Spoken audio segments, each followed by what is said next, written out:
Ya,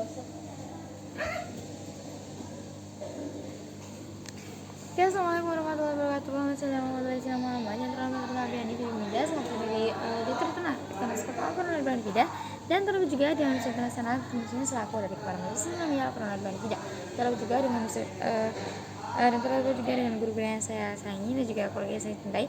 Alhamdulillahirobbilalamin. Kali ini saya Joko Binazara dari kelas 8 kelas pernah berani tidak akan presentasikan tentang pelajaran matematika Carl Friedrich Gauss.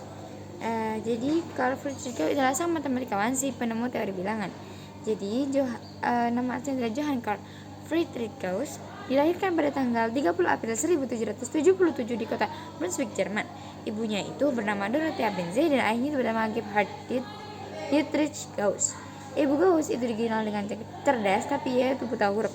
Ayah Gauss memenuhi kebutuhan keluarganya dengan cara apapun, dengan cara banyak dengan sebagai asisten menjual, tukang daging, tukang batu, tukang kebun, dan juga bendahara untuk perusahaan asuransi lokal. Nah, keluarga Gauss itu dikenal miskin karena Gauss itu memiliki saudara tiri yang lebih tua bernama George dari pernikahan pertama ayahnya yang berakhir ketika istrinya itu meninggal. Nah, Carl Friedrich Gauss itu menunjukkan bakat luar biasa dalam bidang matematika, khususnya itu angka-angka. Ia bisa menghitung sebelum dia pada tahun 1782 saat Carl Friedrich Gauss itu ber-7 tahun. Dia tuh bersekolah di Santa Catherine. Nah, dia tuh banyak mempunyai kisah lucu gitulah. Nah, gurunya ya mungkin bahwa suatu hari itu bisa yakin bahwa Gauss itu bisa menjadi seorang profesor di univ terhebat lagi. Nah, gurunya dia tuh dibimbing oleh Martin Bartels sebagai seorang matematik terbakat dan dia itu Bartels itu yang terinspirasi oleh Carl Friedrich Gauss kemudian menciptakan karyanya untuk matematika. Nah, dalam biografinya dia itu diketahui pada tahun 1788 di usia 11 tahun itu mulai bersekolah bahasa di Martino Caterinium, di mana sangat cerdas dalam hal matematika, bahasa yang kuno, Latin dan juga modern. Pada tahun 1792 Carl Friedrich Gauss berusia 15 tahun, dia itu masuk ke Caroline College. Pada saat dia berusia 18 tahun, dia itu merasakan gelarnya dalam bidang matematika. Nah, Gauss itu menemukan dia pada bidang matematika modern. Dia juga rajin menghadiri kuliah di bidang linguistik, fisika, dan juga astronomi. Oke.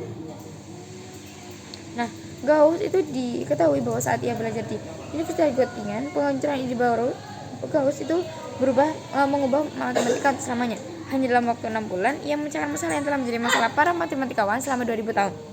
Nah, Gauss menemukan rumus matematika yang membuat semua boleh reguler yang dapat dikonstruksi hanya menggunakan straight edge dan juga kompas. Nah, dengan konstruksi heptadekagon ini, Gauss menyadari bahwa tempatnya dalam persejarah sebagai seorang matematikawan akan dikenal. Carl Friedrich Gauss menyimpan buku harian penemuannya dimulai dengan heptadekagon. Dalam buku harian itu terdapat 146 penemuan, namun hilang selama lebih dari 40 tahun setelah kematiannya. Di zamannya sebagai mahasiswa, Gauss membuat banyak penemuan penting, misalnya teori bilangan. Duke of Brunswick terus mendanai karya Gauss, jadi ia berusaha menyelidiki bidang apapun yang menarik baginya. Pada tahun 1801, saat Gauss berusia 24 tahun, ia memberikan satu karya terbesar dalam sejarah matematika, yaitu Disquisitiones Mathematicae. Saatnya istirahat. It's time to have a break. Dia menulis buku dalam bahasa Latin klasik yang sempurna. Gauss menulis bagian buku dalam waktu 3 tahun sebelum diterbitkan. Saya kira 70 harganya. Mau belajar kata. Wassalamualaikum warahmatullahi wabarakatuh.